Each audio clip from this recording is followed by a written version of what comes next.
She was made famous for popping pimples on the internet, and now Dr. Sandra Lee is celebrating 7 years on the hit TLC show, Dr. Pimple Popper, or the show, Dr. Pimple Popper. Earlier, she talked with us about the show and told us some of the craziest pimple popping stories. But for the squeamish out there, some of what you're about to see may be too graphic for some viewers. Being a doctor who's famous for popping pimples, does that bother you at all?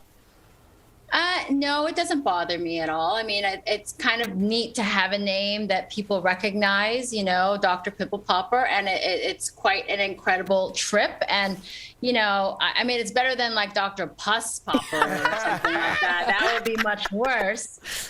So it's like a compliment. Well said. I just, you know, when my girlfriend's watching your show, full disclosure, she'll be like, come in and watch this, and she'd be like, it's something you can see. Because she knows that I have levels, but I feel like my daughter and her, they have no boundaries with your show. It's satisfactory for a lot of people. Closure. Love it. Satisfying. Yeah. Your dad was a dermatologist like you. So how did he react when you told him that you were going viral? My dad actually, he's a dermatologist. He's retired now. And it's kind of a funny story because I didn't tell him in the beginning that I was doing this.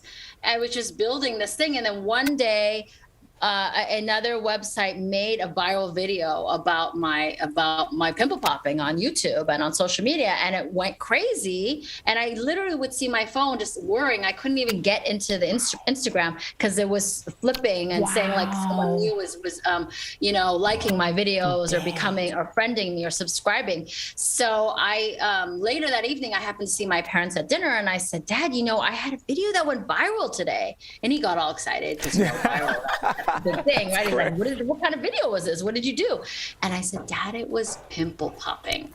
And he looked at me with just like almost disgust, probably like how you look at your wife when she tells you to watch a video. He's like, that is the stupidest thing I've ever heard. He pretty much just disregarded it. Yes, but the next day he happened to go to the Apple store because he's being retired. He likes to go and learn about different, you know, things to do on his computer. And he told the young lady that he wanted to learn how to upload his videos, his fly fishing videos onto YouTube. And she said, oh, if you want to make a YouTube channel, I got to show you my favorite channel. And it happened to be mine. And let me tell you, the next day I happened to go to the house again. And the first thing he did is he walked up to me and he put his hands on my shoulders and he said, Sandra, you will never have to stand in line at the Apple store ever again. I was so proud. It was like, that was the ultimate thing. You know, so oh man, impressing the dads is the best. And I love that he thought like maybe he'd go viral for his fly fishing for videos. Sure. Let's upload those. Everyone loves those fly fishing videos. What do you think is so therapeutic about your videos? To the people who like these videos, it makes them happy. Yeah. It, for some reason, puts things back that are not supposed to be, they're not in the proper place, back in the proper place.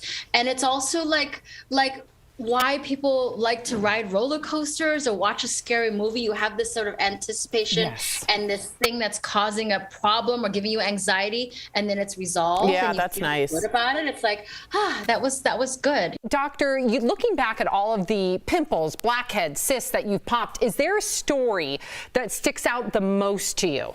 I try to make it lighthearted by describing things like their food, you know, because it is organic. It doesn't look like plastic or anything like that. So I think one of the biggest cases we had was a gentleman that had a cyst the size of a grapefruit, but it was essentially filled with cottage cheese on his knee.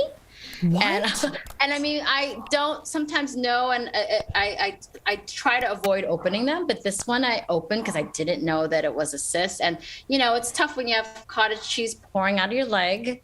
But the tough thing that I did, too, is I really kind of was sitting them up during the surgery, and usually I lay people back. But it was one of our first seasons, and I know to definitely lay them back, especially with the TV cameras on. And I have not seen this face from Al yet. So I'm sorry. I really like his smile better. That one got right into my soul, Doc. Wow. That gave me a little, I was uncomfortable. It was so beautifully worded and descriptive. Beautiful. Doctor, thank you so much for chatting with us. Do not forget to watch Dr. Pimple Popper on TLC. We'll be right back. Thanks, Doc.